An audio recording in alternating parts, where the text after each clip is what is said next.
हाय, कैसे हैं आप? I am Shraddha, your educator from study with श्रद्धा।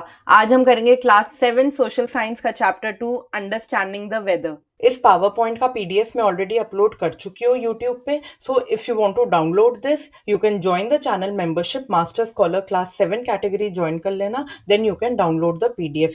मैंने ये पीपीटी भी अपलोड कर दी है एंड ये इस चैप्टर के डिटेल्ड नोट्स हैं। मैंने ये पीडीएफ भी अपलोड कर दिया है। ये बहुत ही क्रिस्प नोट्स है इस चैप्टर के। सारा चैप्टर आपका ये बहुत अच्छे से हो जाएगा once you watch this video and once you read these notes. Videos as of now मैं सोशल साइंस की बना रही हूँ, बट साइंस, मैथ्स, इंग्लिश इन सबके पीडीएफ मैं अपलोड कर रही हूँ यूट्यूब चैनल पर, ठीक है। So they are available for download. अब वेदर का मीनिंग क्या होता है? वेदर मीन्स मौसम। सो हम इस चैप्टर में मौसम के बारे में पढ़ने वाले हैं, ठीक है। कभी सनी वेदर होता है, धूप निकली होती है, कभी हमारा प्यारा सन बादलों के पीछे छुप जाता है, क्लाउडी हो जाता है, कभी तेज हवा चलने लगती है, विंडी हो जाता है, कभी बारिश होने लगती है, रेनी वेदर हो जाता है। सो जो वेदर होता है ना, ये फ्लक्चुएट करता रहता है। It keeps on fluctuating, same नहीं रहता एक दिन में। यही सब हम इस चैप्टर में पढ़ने वाले हैं। So what are we going to study in this chapter? We are going to study what is weather. We are going to study about the elements of weather. 5 elements हैं, उन 5 एलिमेंट्स के बारे में बहुत डिटेल में पढ़ेंगे। फिर उन एलिमेंट्स को मेजर कैसे करते हैं, उनके यंत्र के बारे में पढ़ेंगे, उनके इंस्ट्रूमेंट्स के बारे में पढ़ेंगे। उसके बाद हम प्रिडिक्टिंग द वेदर के बारे में पढ़ेंगे कि वेदर प्रिडिक्ट करना जरूरी क्यों है, why is whether forecast important, ठीक है। एक एंड में स्लाइड मैंने बनाई है जिसमें हम क्विक रिविजन करेंगे पूरे चैप्टर का। स्टार्ट करते हैं। What is whether? अब 2 चीजें हैं, एक तो वर्ड होता है वेदर और एक वर्ड होता है क्लाइमेट। इस चैप्टर में हम वेदर के बारे में पढ़ने वाले हैं। वेदर जो होता है वो फ्लक्चुएट करता रहता है, क्लाइमेट ऐसे फ्लक्चुएट नहीं करता, ठीक है। क्लाइमेट हम चैप्टर नंबर 3 में पढ़ेंगे। वेदर होता क्या है? Weather is the state of earth's atmosphere at a particular time and place. State मतलब वेदर सनी है, क्लाउडी है, विंडी है, रेनी है, स्नोई है या फॉगी है। सो ये सब क्या है? वेदर के स्टेट्स हैं। Now what is the meaning of the word atmosphere? This is not a new word, हम कई बार पढ़ चुके हैं ये वर्ड। एटमॉस्फेयर क्या होता है? Blanket of air surrounding the earth. Simple. हमारे प्यारे अर्थ के चारों ओर बहुत सारी गैसेस हैं। ऑक्सीजन है, नाइट्रोजन है, कार्बन डाइऑक्साइड है। इन गैसेस के मिक्सचर को एयर कहते हैं and atmosphere is nothing but blanket of air surrounding the earth, ठीक है। ये हमने क्लास 6 में भी पढ़ा है। एयर में कौन सी वाली गैस है जो सबसे ज्यादा अबंडेंट है? क्या ऑक्सीजन है या नाइट्रोजन है? सबसे ज्यादा अबंडेंट जो गैस है वो नाइट्रोजन है। इट इज ऑलमोस्ट 78%, ठीक है। ऑक्सीजन तो खाली 21% है। अब ये जो एटमॉस्फेयर है ना, इसकी 5 लेयर्स है। ये बिल्कुल एक केक की तरह है, ठीक है। कैसे? अभी मैं इमेज दिखाती हूँ। Basically there are 5 layers of atmosphere: troposphere, stratosphere, mesosphere, thermosphere and exosphere. ये हमारे एनसीईआरटी में नहीं गिवन है। हमें कौन सी लेयर से मतलब है? हमें ट्रोपोस्फियर से मतलब है। इसके बारे में हम डिटेल में पढ़ेंगे, बट हमको इन 5 लेयर्स के नाम पता होने चाहिए। अब एटमॉस्फेयर केक की तरह कैसे है, इस इमेज के थ्रू समझते हैं। You can see this cake on your screen. Yummy yummy cake, खाने का मन कर रहा है ना। सो जैसे इस केक की 5 लेयर्स आप देख सकते हो, 1, 2, 3, 4 एंड 5। जिस तरह इस केक की 5 लेयर्स हैं, ऐसी एटमॉस्फेयर के भी 5 लेयर्स हैं। 1, 2, 3, 4, 5। Which layer is closest to the earth? Troposphere. This is closest to the earth, ठीक। उसके बाद स्ट्रेटोस्फेयर है, फिर मेसोस्फेयर है, फिर थर्मोस्फेयर है, फिर एक्सोस्फेयर है। लाइक आई सेड, इस चैप्टर में हम ट्रोपोस्फेयर के बारे में पढ़ने वाले हैं। क्यों? क्योंकि ये चैप्टर किसके बारे में? वेदर के बारे में। और जितना भी वेदर का फिनोमिना होता है वो ट्रोपोस्फेयर पर होता है। This is the layer closest to earth surface. आपकी इंफॉर्मेशन के लिए बता दूं, एटमॉस्फेयर का 75 to 80% मास जो वेट होता है ना, वो ट्रोपोस्फेयर में ही है। Now this is a very important question from exam perspective. What is the importance of troposphere? ठीक है, इसको मैं क्वेश्चन बैंक में कवर करूंगी। इंपॉर्टेंस क्या है? हम सब लिविंग बीइंग्स ट्रोपोस्फेयर में रहते हैं। आपको स्काई में जितने भी बर्ड्स दिखते हैं, प्लेन्स दिखते हैं, क्लाउड्स दिखते हैं, वो सब ट्रोपोस्फेयर का पार्ट है। And last but not the least, सारे वेदर फिनोमिना ट्रोपोस्फेयर में होते हैं। ट्रोपोस्फेयर जो है वो लेयर है closest to the earth surface, ठीक है, directly in contact with earth surface है। It extends from 6 to 18 kilometres from the ground. अभी 6 किलोमीटर का है, 18 किलोमीटर का है, मैं आपको इमेज से एक्सप्लेन करती हूँ, ठीक है। On your screen you can see earth में ये नॉर्थ पोल है, ये साउथ पोल है, ये अर्थ का इक्वेटर है, ठीक है। ये जो येलो ओवल आपको दिख रहा है, ये है पहली लेयर एटमॉस्फेयर की, दिस इज ट्रोपोस्फियर, ठीक है। अब ट्रोपोस्फियर जो है, it is thicker at the equator. Equator के पास ये ऑलमोस्ट 18 किलोमीटर्स लॉन्ग एक्सटेंड करता है, ठीक है। It is thicker at the equators, but poles के पास it is only 6 kilometres, it is thinner at the pole. ऐसा क्यों होता है? क्योंकि इक्वेटर पर बहुत गर्मी होती है, equator is very very hot, sun rays direct पड़ती है इक्वेटर पे, एंड गर्मी होती है तो क्या होता है, जो एयर होती है ना वो एक्सपैंड करती है, वार्म एयर एक्सपैंड्स, ठीक है। इसलिए ट्रोपोस्फेयर थिकर है। बट पोल्स पर क्या होता है, एयर कोल्ड होती है, जो कोल्ड एयर होती है दैट कॉन्ट्रैक्ट्स, इसलिए ट्रोपोस्फेयर थिनर है, ठीक है। So troposphere extend 6 to 18 kilometres from the ground, it is thinner at the poles around 6 kilometres, at equator around 18 kilometres. ये वाला जो सिंबल होता है ना, ये अप्रोक्सीमेट का होता है, ठीक है। ट्रोपोपॉज क्या होता है? अब आपकी बुक में ये लिखा नहीं हुआ है ट्रोपोपॉज, बट ये जो डायग्राम बुक में बना हुआ है ना, वहां ये लेबल्ड है, तो हमें ट्रोपोपॉज का मतलब पता होना चाहिए। तो बेसिकली जो ट्रोपोस्फेयर की टॉप बाउंड्री होती है उसको ट्रोपोपॉज बोलते हैं। वैसे तो हमारे सिलेबस में नहीं है, फिर भी अगर आपके स्कूल में लेयर्स ऑफ एटमॉस्फेयर हुआ तो इसको याद करने का तरीका क्या है? The silly monkeys tickled elephants, ये निमोनिक है। कैसे? सारे लेयर्स का फर्स्ट अल्फाबेट ले लेते हैं, TSMTE, तो इस तरह से करेंगे तो याद हो जाएगा, the silly monkeys tickled elephant, ठीक है। 2 T है, बस उनमें कंफ्यूज नहीं होना। अब हमारे बुक में थोड़ी डेफिनेशंस भी गिवन है। What is मीटेरोलॉजी? मीटेरोलॉजी क्या होता है? It is the systematic study of weather and its evolution, ठीक है। हर स्टडी का कुछ ना कुछ नाम तो होता ही है ना भाई, प्लांट्स के स्टडी को बॉटनी कहते हैं, एनिमल्स के स्टडी को जूलॉजी कहते हैं, अर्थ के फीचर्स के स्टडी को ज्योग्राफी कहते हैं, ऐसे वेदर के स्टडी को कहते हैं मीटेरोलॉजी, ठीक है। एंड वेदर फोरकास्ट क्या होता है? वेदर का अनुमान लगाना, ठीक है। प्रिडिक्टिंग इन एडवांस की वेदर क्या होगा, कल क्या होगा, परसों क्या होगा, अभी सुबह है तो शाम को वेदर क्या होगा, all this is whether forecast, ठीक है। कहीं भी हम ट्रिप कोई प्लान करते हैं तो हम जरूर वेदर फोरकास्ट देखते हैं। पहाड़ों पे जा रहे हैं तो ऐसा तो नहीं है बारिश होएगी, ठीक है। ट्रेडिशनल वेदर फोरकास्टिंग, पुराने जमाने में वेदर फोरकास्टिंग कैसे होती थी, अभी हम डिटेल में पढ़ेंगे। आजकल तो वेदर फोरकास्टिंग के लिए बहुत से वेदर इंस्ट्रूमेंट्स हैं, पुराने जमाने में ये सब इंस्ट्रूमेंट्स नहीं होते थे, तो कैसे अनुमान लगाते थे आने वाले मौसम का? So humans observed nature signals for centuries to predict weather instead of modern machines. Nature के सिग्नल को समझते थे और अनुमान लगाते थे कि मौसम क्या होगा। आजकल तो वेदर प्रिडिक्ट करना बहुत आसान है, ठीक है। एक्यूवेदर पे जाओ, लोकेशन टाइप करो, अगले 3 महीने का वेदर फोरकास्ट पता चल जाएगा, ठीक है। बट पुराने जमाने में ऐसा नहीं होता था। बहुत से नेचुरल साइंस को ऑब्जर्व करते थे। किस तरह के नेचुरल साइन ऑब्जर्व करते थे? बर्ड्स क्या बहुत ऊपर उड़ रही है स्काई में या थोड़ा लो फ्लाई कर रही है, एंड्स क्या एग्स कैरी करके एक जगह से दूसरी जगह ले जा रहे हैं, फ्रॉग्स क्या क्रोक कर रहे हैं, पाइन कोन्स ओपन है या क्लोज है। So this knowledge was passed from generation to generation, and people in many parts of India still use traditional methods to predict the monsoon. तो हमारे बुक में कौन कौन सी इमेजेस गिवन है? पुराने जमाने में क्या होते थे नेचर के सिग्नल्स? एंड एग्स को शिफ्ट करती to higher ground when it used to expect heavy rain. नीचे की जमीन पर तो पानी इकट्ठा हो जाएगा ना बारिश का, तो चींटी इतनी इंटेलिजेंट होती है, वो अपने एग्स को ऊपर हायर ग्राउंड पे ले जाती है ताकि उसके अंडे पानी में डूब ना जाए। Frogs crook loudly in forest when rain is approaching, ठीक है। मेंढक बहुत खुश होते हैं बारिश होने वाली होती है, उनकी पहली टर टर टर शुरू हो जाती है, बारिश आने वाली है। उसके बाद ये जो आपको आपके स्क्रीन पे दिख रहा है ना, इसको पाइन कोन्स बोलते हैं। ये क्लोज्ड पाइन कोन है, ये ओपन पाइन कोन है। जब ह्यूमिड कंडीशंस होती है, ह्यूमिडिटी होती है, तो पाइन कोन्स क्लोज होते हैं, ठीक है। क्यों क्लोज होते हैं? अपने सीड्स को प्रोटेक्ट करने के लिए। और जब ड्राई कंडीशंस होती हैं तो पाइन कोन ओपन हो जाते हैं और अपने सीड्स को रिलीज कर देते हैं, ठीक है। आगे करते हैं। अब ये जो वेदर चेंज होता है, ये वेदर चेंज क्यों होता है? इन एलिमेंट्स की वजह से चेंज होता है। कौन से एलिमेंट्स हैं? 5 एलिमेंट्स हैं, इनके बारे में अब हम एक एक करके पढ़ेंगे। क्या वेदर चेंज होने का मतलब ये है गर्म हो गया, ठंडा हो गया, दैट्स इट? नहीं, ऐसा नहीं होता। वेदर में सिर्फ गर्म या ठंडा नहीं होता, और भी चीजें होती हैं। फॉर एग्जाम्पल, बारिश हो रही है या नहीं, हवा चल रही है या नहीं, बहुत ड्राई है, बहुत सूखा है या बहुत उमस है, ह्यूमिड है, ये सारी चीजें वेदर को डिटरमिन करती हैं। ये 5 नाम हमको बहुत अच्छे से आने चाहिए, आएगा एग्जाम में। क्या तरीका है इनको याद करने का? TPAWH। क्या क्या है इसका मतलब? T stands for temperature, P stands for precipitation, A stands for atmospheric pressure, W stands for wind and H stands for humidity. ठीक है, हमको ये पांचों नाम अच्छे से पता होने चाहिए।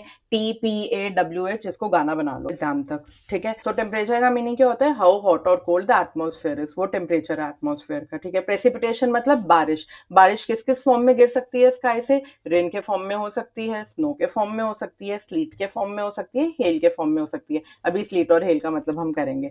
एटमॉस्फेरिक प्रेशर क्या होता है? जो एयर का वेट हमारे ऊपर पड़ रहा है, that is atmospheric pressure. So weight of the air, जो हमें अपने ऊपर भार फील होता है, दैट इज एटमॉस्फेरिक प्रेशर। फिर हम पढ़ेंगे विंड के बारे में। विंड क्या होता है? Movement of air is called wind. ठीक है, इसमें हम क्या पढ़ेंगे? विंड के स्पीड के बारे में, विंड की डायरेक्शन के बारे में, एंड हम फाइनली पढ़ेंगे ह्यूमिडिटी के बारे में। ह्यूमिडिटी क्या होती है? The amount of water vapour which is present in the air, that is called humidity. अब इन पांचों एलिमेंट्स में हम क्या क्या पढ़ेंगे कि ये पांचों एलिमेंट्स मेजर कैसे होते हैं, किन किन यंत्र से होते हैं, किन किन इंस्ट्रूमेंट से होते हैं। सिंपल। ठीक है, अब ये स्लीट क्या होता है? ये आपको आपके स्क्रीन पे जो इमेज दिख रही है, पहाड़ों पे शायद आपने कभी देखा भी होगा, इसको स्लीट कहते हैं। स्लीट क्या होता है? फ्रोजन और पार्टली फ्रोजन रेन। बारिश फ्रीज हो गई है, दैट इज स्लीट। हेल क्या होता है? जो बर्फ के ओले होते हैं ना, that is called hello. And what is water vapour? जो वाटर गैशियस फॉर्म में होता है उसको वाटर वेपर कहते हैं। इसका दूसरा नाम होता है steam. Before starting with the 5 elements, हम पढ़ते हैं IMD के बारे में। ये IMD क्या है? India meteorological department. ठीक है, एज द नेम सजेस्ट, क्या करता होगा? वेदर को स्टडी करता है। सारे वेदर फोरकास्ट जो हमें मिलते हैं अपने देश के, वो IMD ही हमें प्रोवाइड करता है।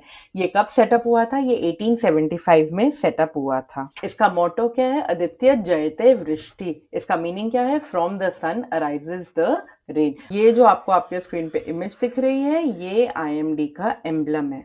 ठीक है, अब आदित्यत। आदित्यत का मतलब क्या होता है? आदित्यत मीन्स सन एंड वृष्टि मीन्स रेन। सो इसका मीनिंग क्या हो गया इस मोटो का? From the sun arises the rain. और ये जो मोटो है, ये कौन से एंशिएंट टेक्स्ट से लिया गया है? मनुस्मृति से। ठीक है, so Manusmriti is an ancient text जहां ये लिखा गया है आदित्य जयते वृष्टि। जो पूरा टेक्स्ट लिखा है वो लिखा है from the sun arises rain, from rain comes food and from food living beings originate. बारिश क्यों होती है? ये तो हम बचपन से वाटर साइकिल पढ़ते जा रहे हैं। ठीक है, इवेपोरेशन होती है, वाटर वेपर राइज करता है स्काई में जाके, वाटर वेपर ठंडा हो जाता है, कंडेंसेशन होती है, क्लाउड्स बनते हैं, क्लाउड्स कंबाइन हो जाते हैं तो हेवी हो जाते हैं, हेवी हो जाते हैं तो they fall down in the form of rain. Start करते हैं एक एक करके सारे एलिमेंट से। पहला एलिमेंट है टेम्परेचर। टेम्परेचर किससे मेजर करते हैं? थर्मोमीटर से मेजर करते हैं। ये तो हम सबको पता है, कभी ना कभी बुखार हुआ होगा, मम्मी ने, पापा ने या डॉक्टर ने जरूर थर्मोमीटर लगा के आपका टेम्परेचर चेक किया होगा। ठीक है, हम कौन से टेम्परेचर के बारे में पढ़ने वाले हैं? एटमॉस्फेयर के टेम्परेचर के बारे में। ठीक है, अपने बॉडी के टेम्परेचर के बारे में हम यहाँ नहीं पढ़ेंगे, वो हम क्लास 6 में साइंस में पढ़ चुके हैं। ठीक है,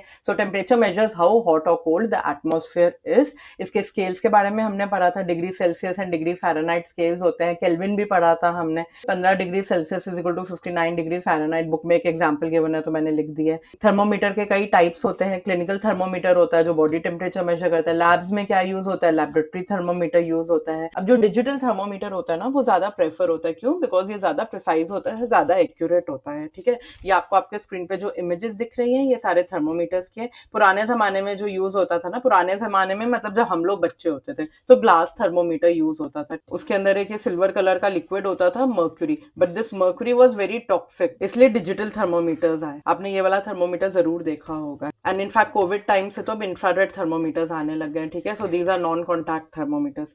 एक और थर्मोमीटर होता है मैक्सिमम एंड मिनिमम थर्मोमीटर। ये चेक करता है कि एक ही दिन का मैक्सिमम एंड मिनिमम टेम्परेचर कितना गया। हमारी बुक में एक वर्ड और यूज किया गया है, एम्बियंट टेम्परेचर। एम्बियंट टेम्परेचर क्या होता है? एम्बियंट बना है वर्ड एम्बियंस से। ठीक है, सो जो हमारी इमीडिएट सराउंडिंग्स का टेम्परेचर होता है उसको एम्बियंट टेम्परेचर कहते हैं। ठीक है, इससे क्या पता चलता है? Presently as of now temperature क्या है। अब हम एक वर्ड करेंगे स्टैटिस्टिक्स। स्टैटिस्टिक्स बेसिकली क्या होता है? जो डेटा होता है हम उसको कलेक्ट करते हैं। क्यों कलेक्ट करते हैं हम डाटा या इन्फॉर्मेशन? ताकि हम कोई पैटर्न मेकआउट कर पाए। पैटर्न मेकआउट क्या करेंगे? वेदर प्रिडिक्ट करेंगे। ठीक है, सो कौन से 2 इंपॉर्टेंट स्टैटिस्टिक्स है जिनके बारे में हमने पढ़ना है? एक है रेंज ऑफ टेम्परेचर और एक है mean daily temperature. Mean daily temperature is nothing but average temperature, ठीक है। सो रेंज ऑफ टेम्परेचर क्या होता है, जो एक जगह का एक दिन में मतलब ओवर 24 आवर्स मैक्सिमम टेम्परेचर है और मिनिमम टेम्परेचर है, उसके डिफरेंस को रेंज ऑफ टेम्परेचर कहते हैं। एग्जाम्पल से समझते हैं, मान लो दिल्ली में मैक्सिमम टेम्परेचर जो गया वो गया 35 degree Celsius and minimum temperature जो गया वो गया for example 10 degree Celsius. So range of temperature क्या हो जाएगा, 35 minus 10 which is 25 degree Celsius. So ये हो गया रेंज ऑफ टेम्परेचर, ठीक है। ऐसे ही होता है mean daily temperature. Mean daily temperature क्या होता है, एक जगह का maximum temperature plus minimum temperature upon 2, तो एवरेज निकल आता है। तो हमारी बुक में जो एक्टिविटी है वो देख लेते हैं। डेट्स गिवन है, उस डेट पे मैक्सिमम टेम्परेचर कितना था डिग्री सेल्सियस में वो गिवन है। नेक्स्ट कॉलम में मिनिमम टेम्परेचर गिवन है डिग्री सेल्सियस का। आपको क्या करना है, रेंज निकालना है एंड मीन निकालना है। रेंज कैसे निकलेगा, मैक्सिमम माइनस मिनिमम टेम्परेचर करेंगे। सो 29 माइनस 16 कितना हो गया, 13। मैक्सिमम कितना है 30, मिनिमम कितना है 15। सो 30 माइनस 15 करेंगे तो रेंज कितना आ जाएगा, 15 डिग्री सेल्सियस। सिमिलरली मैक्सिमम कितना है 31 डिग्री सेल्सियस, मिनिमम कितना है 17 डिग्री सेल्सियस। सो 31 माइनस 17 करेंगे तो 14 डिग्री सेल्सियस आ जाएगा, ठीक है। इस तरह से आपने सारी रेंज निकालनी है। और मीन कैसे होगा, मैक्सिमम प्लस मिनिमम अपॉन 2। सो 29 प्लस 16, 29 क्या हो गया मैक्सिमम हो गया, 16 क्या हो गया मिनिमम हो गया, upon 2। What is 29 plus 16, 45 upon 2 which is equal to 22.5, यानी कि 22.5 degree Celsius is the average temperature या मीन डेली टेम्परेचर, ठीक है। इस तरह से आपने सब डेट्स का मीन डेली टेम्परेचर निकालना है। वेदर के अगले एलिमेंट के बारे में पढ़ते हैं, प्रेसिपिटेशन यानी कि बारिश। वो किस इंस्ट्रूमेंट से मेजर होती है, रेन गेज से। Any form of water following from the sky is precipitation. It can be in the form of rain, snow, slit और हेल। रेनफॉल किससे मेजर होता है, अभी मैंने बताया रेन गेज से मेजर होता है। रेन गेज काम कैसे करता है, ये जो आपको कोन दिख रहा है ना, this cone is called a funnel. तो जब टिप टिप टिप आसमान से पानी बरसता है, जब बारिश होती है तो इस फनल में पानी इकट्ठा होता है, ठीक है। वो पानी फनल से इस सिलेंडर में ट्रांसफर होता है। इस सिलेंडर पे एक मेजरिंग स्केल है, जितना पानी इस सिलेंडर में इकट्ठा होता है उतनी बारिश हुई है। सो आप कभी भी न्यूज देखोगे या न्यूज़पेपर पढ़ोगे ना कभी, सो बारिश के बारे में यही लिखा होगा, अरे उस जगह ना 5 मिलीमीटर बारिश हुई, उस जगह ना 7 मिलीमीटर बारिश हुई, उस जगह ना 2 मिलीमीटर बारिश हुई। रेन गेज में जो मार्किंग है वो 5 मिलीमीटर है, इसका मतलब है रेन गेज में उतना पानी इकट्ठा हुआ है। आ सकता है एग्जाम में रेन गेज दे दिया जाएगा और पानी भरा हुआ होगा एक पर्टिकुलर मेजरमेंट तक, आपने बताना उस एरिया में रेनफॉल कितनी थी। बहुत इजी क्वेश्चन है, जितना पानी भरा हुआ दिख रहा होगा उस लेवल को लिख देना, उतने मिलीमीटर की बारिश है। Rain water falls into a funnel, it is collected in a measuring cylinder. A scale on the cylinder measures the depth of water collected. Depth मतलब गहराई। अगर वाटर की हाइट 5 मिलीमीटर है means area has received 5 millimetre of rainfall.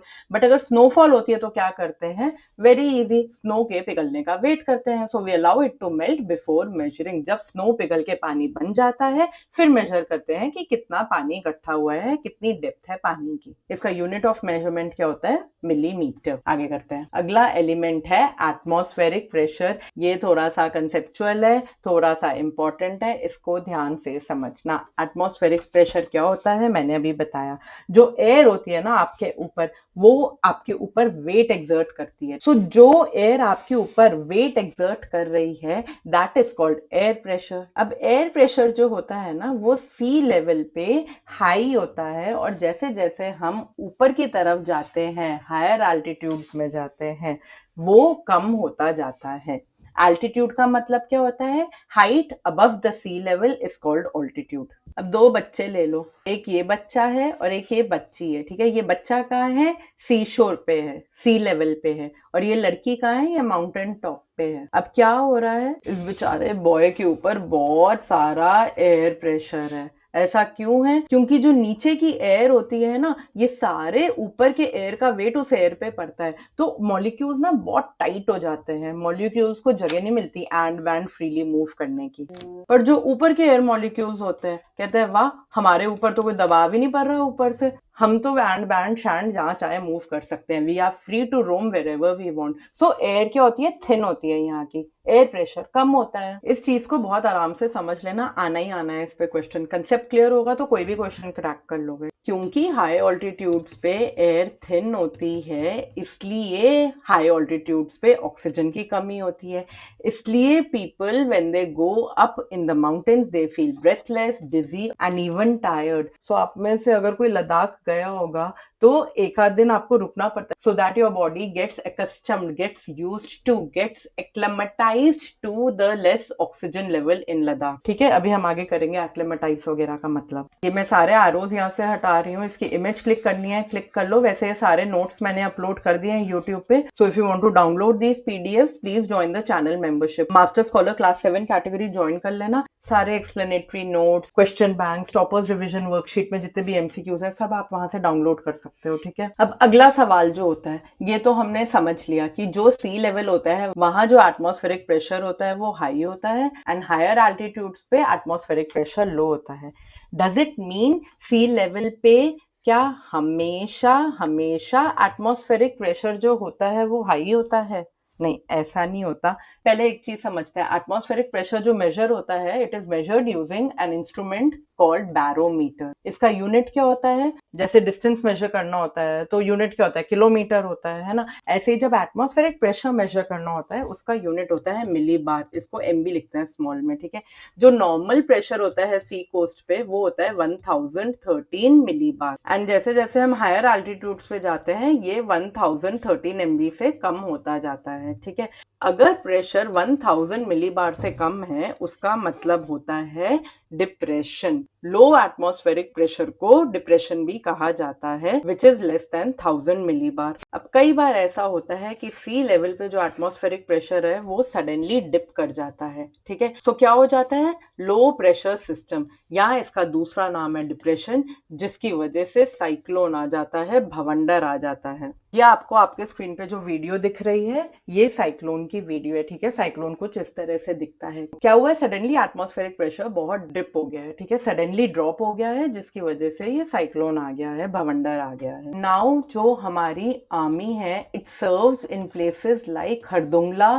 Ladakh. इसका पता है कितना altitude है? 5600 metres above sea level. Oh my God, ये इतना ज्यादा हाई एल्टीट्यूड पे है दैट एटमॉस्फेरिक प्रेशर जो है यहाँ it is approx 650 millibar. So imagine कितना डिजीनेस फील करते होंगे, कितना गिडी फील करते होंगे, यहाँ सांस लेना कितना मुश्किल होता होगा हमारे सोल्जर्स के लिए।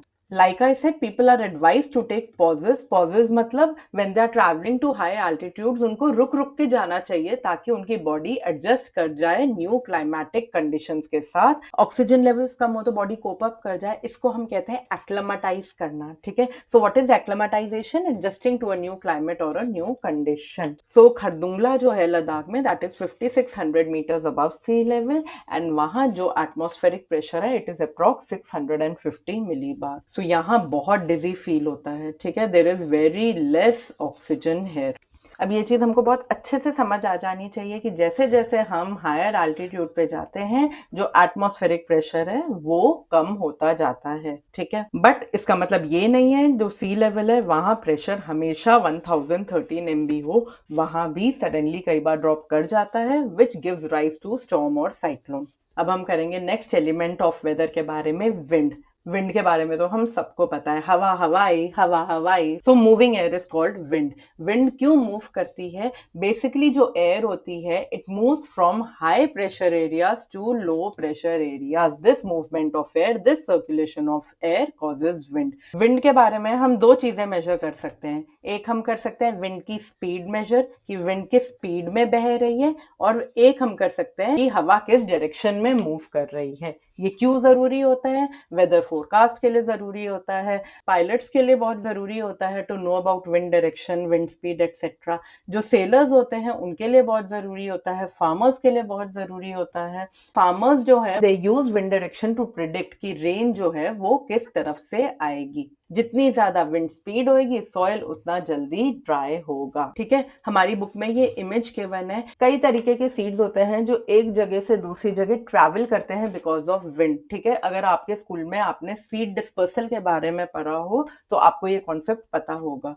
सो हमारी बुक में थोड़ी इमेजेस गिवन है, कौन कौन सी सीड्स हैं मैंने नाम लिख दिया है यहाँ। मिल्कवीट सीड्स है, डैंडेलियन सीड्स है, ग्रास सीड्स है। ये वाला जो सीड है ना, ये विंग्ड सीड है, यू कैन सी कि विंग्स निकले हुए हैं इसके। एंड लास्ट इमेज जो है दैट इज फायरवीड या विलो हर्ब। ठीक है, what would happen in seeds को if there is no wind? आपको आई डोंट थिंक ये नाम करने की जरूरत है। You should just know that wind helps seeds to travel from one place to another. ठीक है, अगर विंड नहीं होगी तो ये सीड्स ट्रैवल नहीं करेंगे, ये सीड्स ट्रैवल नहीं करेंगे तो अलग अलग जगह ये स्प्रेड नहीं होंगे, न्यू प्लांट्स नहीं ग्रो करेंगे। ठीक है, now like I said, wind को मेजर करने के लिए हम दो इंस्ट्रूमेंट्स के बारे में पढ़ने वाले हैं। क्यों? क्योंकि हमको विंड की डायरेक्शन भी मेजर करनी है एंड हमको विंड की स्पीड भी मेजर करनी है।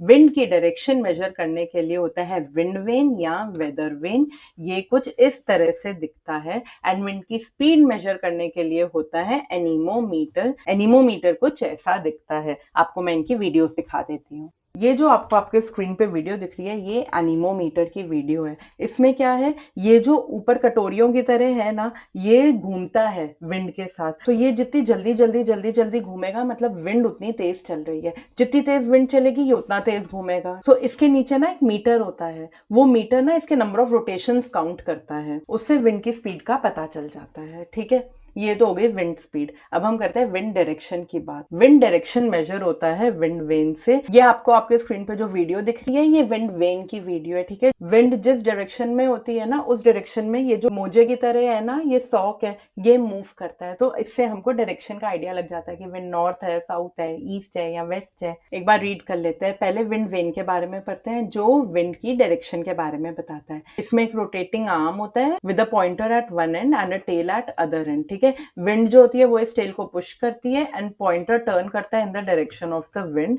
Eight airports it is called wind sock. ये पायलट्स को हेल्प करता है during take off and landing. Anemometer क्या होता है? विंड की स्पीड को मेजर करता है। आपकी इंफॉर्मेशन के लिए बता दूं, वैसे पता होगा आपको, स्पीड मेजर करने का फॉर्मूला क्या होता है। स्पीड मेजर करते हैं डिस्टेंस अपॉन टाइम। सो मान लो ये अगर 20 टाइम्स रोटेट किया है इन 1 मिनट, विंड की स्पीड क्या हो जाएगी? 20 पर मिनट। ठीक है, सो 3-4 मेटल कप होते हैं जो कटोरी की तरह होते हैं। ठीक है, they are on a vertical shaft. ये वर्टिकल शाफ्ट है। It rotates when the wind blows. जितनी स्ट्रॉन्ग विंड होगी उतना फास्ट रोटेशन होगा। ये मीटर है जो अटैच्ड होता है बॉटम पे, ये रोटेशंस काउंट करता है और विंड स्पीड कैलकुलेट करता है in kilometres per hour. Last element है हमारा वेदर का ह्यूमिडिटी। ह्यूमिडिटी जो मेजर होती है, it is measured using a यंत्र, using a device called hygrometer. आपको आपके स्क्रीन पे जो इमेज दिख रही है ये हाइग्रोमीटर की इमेज है। ह्यूमिडिटी होती क्या है? कई बार ऐसा नहीं होता बहुत पसीना आता है, चिपचिपा सा वेदर होता है, दैट चिपचिपा weather is what? That is humidity.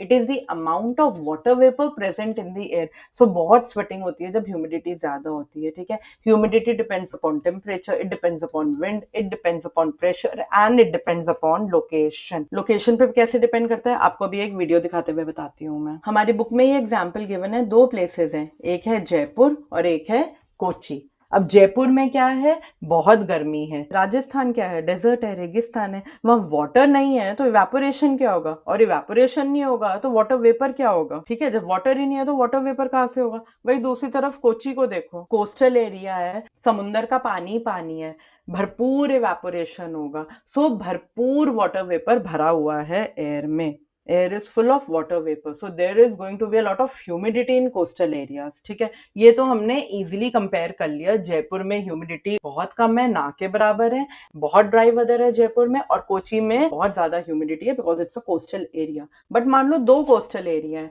एक कोची है और एक गोवा है या मुंबई है, फिर आप कैसे फाइंड आउट करोगे कि किसमें ज्यादा ह्यूमिडिटी है? दोनों ही कोस्टल एरियाज है तो किसमें ज्यादा ह्यूमिडिटी होगी, कैसे पता चलेगा?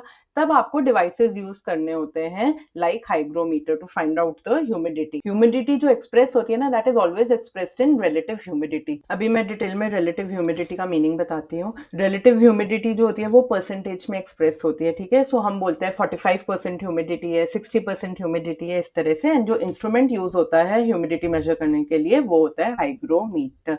रिलेटिव ह्यूमिडिटी होती क्या है? Now the amount of water vapour which is present in the air compared to the maximum amount of water vapor the air can hold at that particular temperature is called relative humidity. अरे बाप रे, simple words में इसका meaning समझते हैं। मान लो ये एक कमरा है, अगर इस कमरे में कोई वाटर वेपर नहीं है, 0% वाटर वेपर है, सो हम बोलेंगे कि इस कमरे की रिलेटिव ह्यूमिडिटी इज 0%। ठीक है, ये एक्चुअली पॉसिबल ही नहीं है ऐसी कोई सिचुएशन हो, बिकॉज वाटर वेपर चाहे कम मात्रा में सही बट होगा तो है ही। और इस कमरे में अगर मैक्सिमम वाटर वेपर हो तो हम बोलते हैं ये कमरा सैचुरेटेड है, इसमें 100% वाटर वेपर है, रिलेटिव ह्यूमिडिटी इज 100%। अब ये रिलेटिव ह्यूमिडिटी होती क्या है? अगर इस कमरे की कैपेसिटी है कि इसके अंदर 100 air particles of water vapour fit in हो सकते हैं, 101 की जगह नहीं है, सो हम बोलेंगे कि 100% है यहाँ की रिलेटिव ह्यूमिडिटी। इस कमरे में आ 100 सकते हैं, बट एक्चुअली इस कमरे में कितने हैं? मान लो सिर्फ 25 एयर पार्टिकल्स दिए हैं वाटर वेपर के, सो हम क्या बोलेंगे? इस कमरे की रिलेटिव ह्यूमिडिटी जो है दैट इज 25/100 इंटू 100%। ये न्यूमेरिकल आपके एग्जाम में नहीं आएगा, आपको सिर्फ समझाने के लिए बता रही हूँ कि रिलेटिव ह्यूमिडिटी का मतलब क्या होता है। सो इस कमरे की ह्यूमिडिटी 25% है। क्यों है 25%? आ तो 100 एयर पार्टिकल सकते थे, बट एक्चुअली कितने आए? 25 ही आए। अब मान लो इस कमरे की कैपेसिटी होती है 500 air particles of water vapour की, पर इसके अंदर आए 50 पार्टिकल्स ही, तो ह्यूमिडिटी कितनी होगी? 50/500 इंटू 100%। ठीक है, 0000 कट किया, 5 1 5, 5 10 50, सो कितनी ह्यूमिडिटी है? 10%। जब ह्यूमिडिटी 20% से 40% तक होती है तो उसको बोला जाता है ड्राई वेदर, और जब ह्यूमिडिटी 60% से लेके 80% तक होती है तो उसको बोला जाता है ह्यूमिड वेदर। वही सब हम इस पेज में पढ़ने वाले हैं। ठीक है, 0% means air with absolutely no water vapour which is impossible in nature. 100% means air is completely saturated with water vapour. Dry weather कब होता है? जब रिलेटिव ह्यूमिडिटी 20 to 40% होती है। ह्यूमिड वेदर कब होता है? जब रिलेटिव ह्यूमिडिटी 60 to 80% होती है।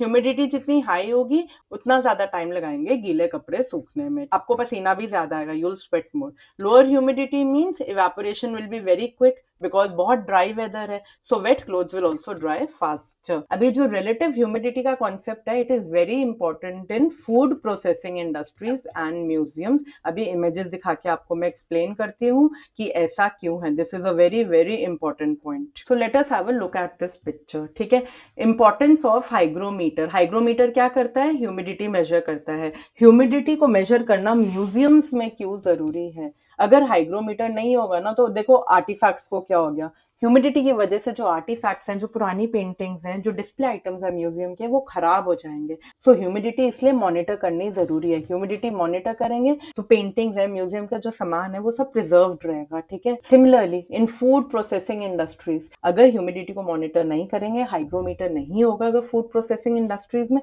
सो you can see one example. ये ब्रेड पे पूरी फंगस लग गई है।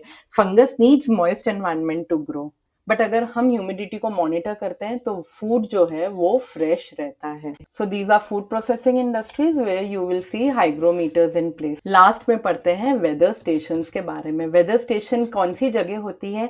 जहां सारे के सारे वेदर इंस्ट्रूमेंट्स जो होते हैं, they are all together to measure and track weather. कौन कौन से weather instruments? Thermometer, anemometer, hygrometer, rain gauge, wind vane, there is something called snow gauge also, हमने पढ़ा नहीं है इसके बारे में। ठीक है, सो वेदर स्टेशन कुछ इस तरह से दिखता है। ये सारे एलिमेंट्स ऑफ वेदर, इन सारे इंस्ट्रूमेंट्स की रीडिंग्स जो होती है वो रेगुलर इंटरवल्स पे ली जाती है ताकि ये वेदर स्टेशंस वेदर फोरकास्टिंग कर पाए। अब ऑटोमेटेड वेदर स्टेशन क्या होता है? AWS, as the name suggest, ये क्या करता है? ऑटोमेटिकली सब रीडिंग्स रिकॉर्ड कर लेता है। So it is a self operating system. इसमें सेंसर्स लगे होते हैं which automatically measure and record weather data. यहाँ कोई ह्यूमंस को जाके एक एक चीज मॉनिटर नहीं करनी होती। अच्छा, एनीमोमीटर में ये रीडिंग आ रही है, उसको रिकॉर्ड करो। अच्छा, विंड वेन इस डायरेक्शन में हो रहा है, इसको रिकॉर्ड करो। अरे, रेन गेज की इतनी रीडिंग है, इतने मिलीमीटर ऑफ रेनफॉल हुई है, उसको रिकॉर्ड करो। ये सब कुछ नहीं करना होता। It's a self operating system. Sensors automatically measure भी कर लेते हैं, रिकॉर्ड भी कर लेते हैं। ठीक है, सारे एलिमेंट्स मेजर हो जाते हैं जो हमने किए, temperature, humidity, wind speed, wind direction, precipitation, atmospheric pressure. It is used in agriculture, aviation, navigation, environmental monitoring, ये सब बहुत जनरल पॉइंट्स हैं, ठीक है।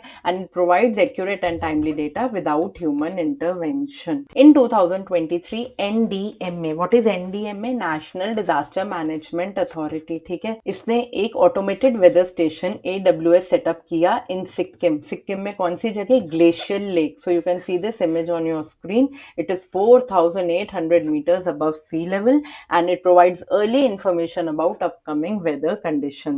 So ये जितने भी AWS है, weather stations हैं, they help in predicting the weather.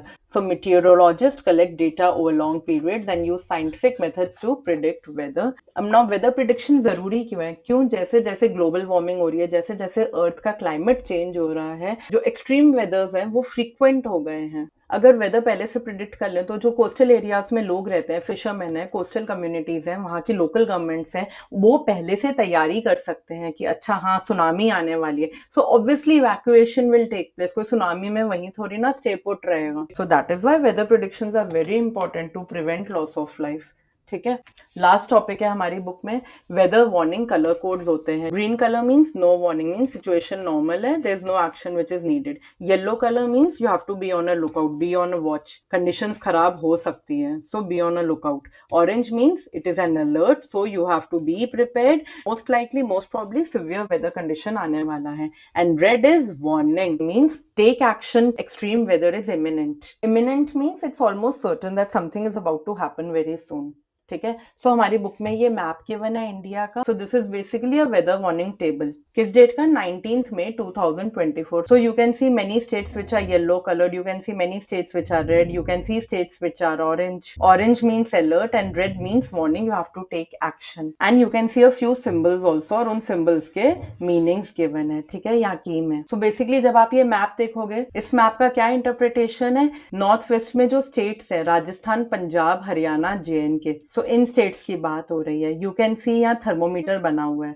It means यहाँ heat wave, dust storm, strong surface winds, all these are likely, ये सब वेदर फिनोमिना होगा। सो वार्निंग इशू कर दी है गवर्नमेंट ने। ऐसी Tamil Nadu and Kerala, you can see black black clouds है, meaning यहाँ कौन सा वेदर फिनोमिना होगा? एक्सट्रीमली हैवी रेन होगी, थंडर होगा, लाइटनिंग होगा, ठीक है। Gujarat and parts of Maharashtra में क्या है? ऑरेंज कलर है, means you have to be alert, it is possible that there may be heavy rain. So this table is not there in the book, सिर्फ map given है। इस map को interpret कैसे करना है आपकी इंफॉर्मेशन के लिए बताया, हमको आना चाहिए इंटरप्रेट करना, ठीक है। एक बार क्विक रिवीजन कर लेते हैं, चैप्टर हमारा खत्म हो गया है। सबसे ज्यादा इंपॉर्टेंट है इंस्ट्रूमेंट्स, इस पे ऑब्जेक्टिव क्वेश्चंस बनेंगे ही बनेंगे। टेम्परेचर किससे मेजर होता है? थर्मोमीटर से मेजर होता है। टेम्परेचर के यूनिट्स क्या होता है? डिग्री सेल्सियस या डिग्री फ़ारेनहाइट। प्रेसिपिटेशन किससे मेजर होता है? रेन गेज से मेजर होता है, मिलीमीटर्स में मेजर होता है। एटमॉस्फेरिक प्रेशर किससे मेजर होता है? बैरोमीटर से मेजर होता है, इसका यूनिट है millibar. 1013 millibar is normal atmospheric pressure, ये सी लेवल पे होता है, ठीक है। विंड की डायरेक्शन किससे पता चलती है? विंड वेन, या इसको विंड सॉक भी बोलते हैं। कार्डिनल डायरेक्शंस कौन सी होती है? नॉर्थ, साउथ, ईस्ट, वेस्ट, ठीक है। सो विंड वेन से हमको डायरेक्शंस के बारे में पता चलता है। एनीमोमीटर से क्या पता चलता है? विंड स्पीड के बारे में, ठीक है। विंड का यूनिट क्या होता है? Kilometres per hour. Last element है वेदर का ह्यूमिडिटी। ह्यूमिडिटी किस इंस्ट्रूमेंट से मेजर करते हैं? हाइग्रोमीटर से मेजर करते हैं। एंड यूनिट क्या है? परसेंटेज रिलेटिव ह्यूमिडिटी, मतलब 20% रिलेटिव ह्यूमिडिटी है एक जगह की, या 30% रिलेटिव ह्यूमिडिटी है, ठीक है, वो हम हाइग्रोमीटर से मेजर कर सकते हैं। एंड विद दिस हमारा ये चैप्टर फिनिश होता है। कोई भी डाउट होगा, कोई भी क्वेरी होगी, please post in the comments, I will revert at the earliest. Thanks for watching, stay tuned for more updates.